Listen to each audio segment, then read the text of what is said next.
የሪያል ማድሪድና ባርሴሎናን ግንኙነት በአይነ ህሊናው ለመሳል የሚሞክር ማንኛውም እግር ኳስ አፍቃሪ ፍቅር የምትለውን ግዙፍ ቃል ከስዕሉ ውስጥ ሊያካትት አይቻለው። ከብዙ የባላንጣዎች ወግ ለየት የሚያደርገው ሁሉም ነገር ሜዳ ውስጥ የሚጀመርና የሚያልቅ አለመሆኑ ነው። ሁሌም ቢሆን አንድ የኤል ክላሲኮ ጨዋታ ጮማ የሆነ ርዕሰ ዜና ይዞ ይመጣል። ኤል ክላሲኮ ከሳንቲያጎ ቤርናቢዮና ካምፕ ኑ ከማሸነፍና መሸነፍ ከሚወክሏቸው አሰልጣኞችና ተጫዋቾች ከፍ ብለው የሚታዩ ጉዳዮች አዝሎ ነው ዛሬን የደረሰው። በቀደመው ጊዜ በአምባገነንነታቸው አቻ ይገኝላቸው የሚባሉ የነበሩት ጀነራል ፍራንኮ ስፔን እንደ ሀገር አንድ መልክ ሊኖራት ይገባል የሚል ሀሳብ ነበራቸው። ለዚህም እንዲረዳቸው በሚል የካታላን፣ ባስክና ጋላሲያ ቋንቋዎች እንዳይነገሩ እግድ አስተላለፉ። ፍራንኮ ሪያል ማድሪድን የንጉሳውያኑ ቤተሰብ ተወካይ አድርገው ግዙፍ ቦታ ሰጥተውት ነበር። ለእርሳቸው ሪያል ማድሪድ የስፔን ባህል ምልክት ነው። ቤኒቶ ሙሶሎኒ የጣሊያን ብሔራዊ ቡድን ውጤታማነት ከመንበረ ስልጣናቸው አንደኛው ስኬት ጋር እንደሚያያይዙት ሁሉ ለፍራንኮም ሪያል ማድሪድን ማግነን ጠቅልለው ለያዙት ስልጣናቸው የአሸናፊነት ምልክትን ያላብሳል ብለው ያምኑ ነበር። አካሄዳቸው ግን ስፔንን ለእርስ በርስ ጦርነት ከመዳረግ ያለፈ መልካም ነገር አልነበረውም። እስከ 1 ሚሊዮን የሚጠጉ ሰዎች ህይወታቸውን እንዳጡ በሚነገርለት የስፔን ሲቪል ዋር አብዛኛው የሟቾች ቁጥር የተመዘገበው በጀነራል ፍራንኮ ቁጥጥር ስር በነበሩት ካታላንና ባስክ እንደሆነ ይታመናል።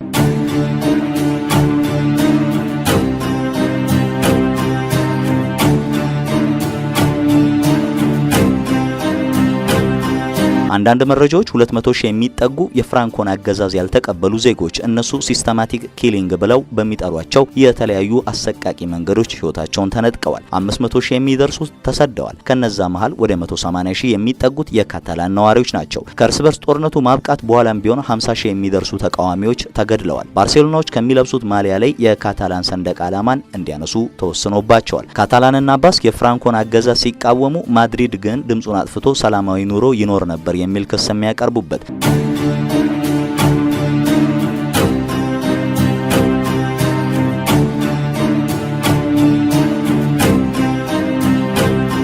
ለዛም ነው ማድሪዶች ባርሴሎናን ሲገጥሙ ኤል ክላሲኮ፣ አትሌቲክ ቢልባውን ሲገጥሙ ኤል ቬዦ ክላሲክ የሚል ስያሜ የተሰጣቸውን ጠላትነታቸው ጫፍ የደረሱ ግጥሚያዎችን የሚያደርገው። ሪያል ማድሪድ ስፔንን የሚወክል የእግር ኳስ ክለብ ከሆነ እኛ ደግሞ በቋንቋው እንኳን እንዳይጠቀም ለተከለከለውና ለተጨቆነው የካታላን ሕዝብ ድምጽ ነን ይላሉ ብሉግራናዎቹ። ለካታላን ነጻነት ራሳቸውን በእግር ኳስ ሜዳ ውስጥ ብቻ እንደማይገድቡ ለማሳየት ሜስኩዌን ኦን ክለብ ይላሉ። ባርሴሎና ከክለብም በላይ እንደማለት ነው። ፍሎሬንቲኖ ፔሬዝ ግን እንዲህ ይላሉ።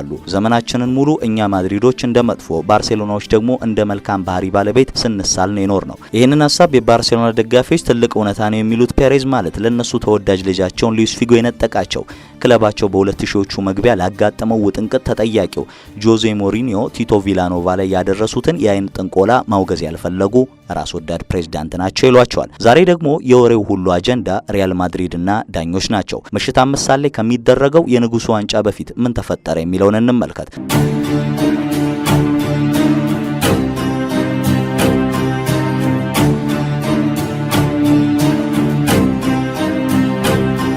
ሁለቱ ክለቦች ዛሬ የንጉሱን ዋንጫ ፍጻሜ ለመፋለም ሰዓታቸውን የጠበቁ ይገኛሉ። ነገር ግን ከትላንትና ጀምሮ የሚሰሙት መረጃዎች ውጥረት የሞላባቸው ናቸው። ለምሳሌ እንኳን ብንመለከት ሪያል ማድሪድ ራሱን ከጨዋታው በፊት ካለው ጋዜጣዊ መግለጫ አግልሏል። ፕሬዝዳንቱ ፔሬዝ ራሳቸውን ከባርሴሎና ኃላፊዎች ጋር በተለምዶ ከሚደረገው የራት ፕሮግራም አግልለዋል። ኢቭን የስፔን ዳኞች ኮሚቴ ይቅርታ ካልጠየቁን ጨዋታውን ላለመጫወት እያሰብን ነው እስከ ማለት ሲነገርባቸው ነበር። የዚህ ሁሉ መንስኤ ታዲያ ምንድን ነው? በሪያል ማድሪድ እና በስፔን ዳኞች መካከል ከቅርብ ጊዜ ወዲህ መልካም ግንኙነት የለም። ሪያል ማድሪድ በዳኞች ክፉኛ ተበዳይ ሆኛለሁ በሚል ድምጹን ከፍ አድርጎ ተቃውሞ ማሰማት ከጀመረ ሰንበትበት ብሏል። ታዲያ ሐሙስ ዕለት የሪያል ማድሪድ ቲቪ ለፍጻሜው ጨዋታ በዋና ዳኝነት የተመደቡት ሪካርዶ ዴ ቡርጎስ ከዚህ ቀደም ነጮቹን በዳኙባቸው ጨዋታዎች ላይ የሰሯቸውን ስህተቶች የሚያሳይ ቪዲዮ ይፋ አደረገ። ከቅርብ ጊዜ ወዲህ የሪያል ማድሪድ ቲቪ ከጨዋታው በፊት ከክለባቸው ተቃርኖ የቆሙ ዳኞችን በአደባባይ ይተቻል። ይሄ ደግሞ የበለጠ እየገነነ የመጣው ከኔግሬራ ክስ በኋላ ነው። ሆዜ ማሪያ ኤንሪኬ ኔግሬራ የቀድሞ የስፔን እግር ኳስ ዳኞች ኮሚቴ ምክትል ፕሬዝዳንት ሳሉ ከባርሴሎና ወደ 7.3 ሚሊዮን ዩሮ ተከፍሏቸዋል የሚል ሪፖርት ወጣ።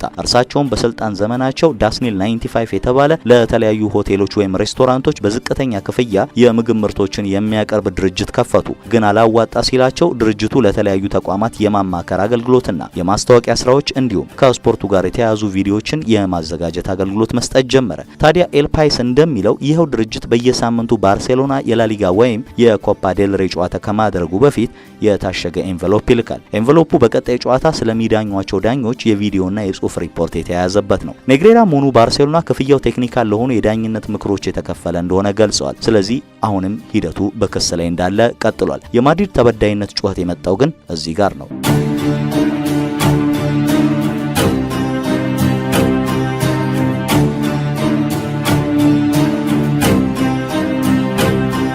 በእንግሊዝ እግር ኳስ ቢሆን ዳኞች ከጨዋታ በፊት ምንም አይነት መግለጫ ሲሰጡ አትመለከቱም። ነገር ግን ባለፉት ጥቂት ዓመታት እግር ኳሱንና ዳኝነቱን የሚቆጣጠረው የስፔን እግር ኳስ ፌዴሬሽን ከኮፓ ዴል ሬይ የፍጻሜ ጨዋታ በፊት ዳኞች መግለጫ እንዲሰጡ ያደርጋል። ከጨዋታው 24 ሰዓታት በፊት የጨዋታው ዋና አካል የሆነ ዳኛ የሚሰጠው አስተያየት ተወደደም ተጠላም ኮንስፓይሬሲ መፍጠሩ አይቀርም የሚል አንድምታ የተነሳውም ከዚህ የተነሳ ነው። አሁን የተፈጠረውም ይህ ነው። ስለ ዳኛው ሪካርዶ ቡርጎስ አስተያየት እንዲህ እናንሳ። በዚህ ሳምንት የሚደረገውን ጨዋታ በመሃል ዳኝነት የሚመሩት ሪካርዶ ዴ ቡርጎስ ታዲያ አርብ ዕለት ማለትም ትላንትና በነበራቸው መግለጫ ላይ ስሜታቸውን መቆጣጠር ተስኗቸው ሲያለቅሱ ታዩ።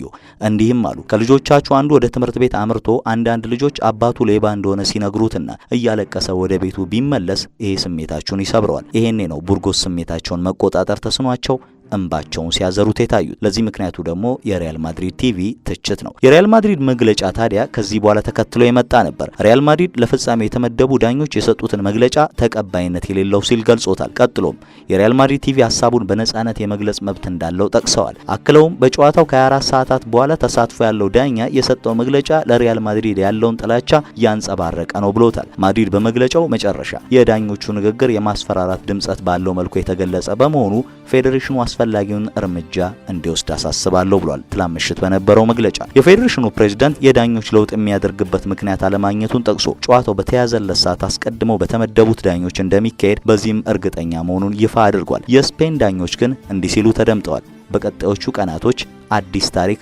እንሰራለን፣ ከዚህ ቀደም ከነበሩትም ጥብቅ ውሳኔዎች እናስተላልፋለን ብለዋል። አትሌቲኮ ማድሪድ ለግለቱ ማጣፈጫ ጨው ጣል ባደረገ አጭር መግለጫው እባካችሁ የስፔን እግር ኳስን ገጽታ አታጠልሹ ብሏል ለጎረቤት ሪያል ማድሪድ። ምሽት 5 ሰዓት ሲል በአንዳሉሲያ ድራማው ይጀምራል።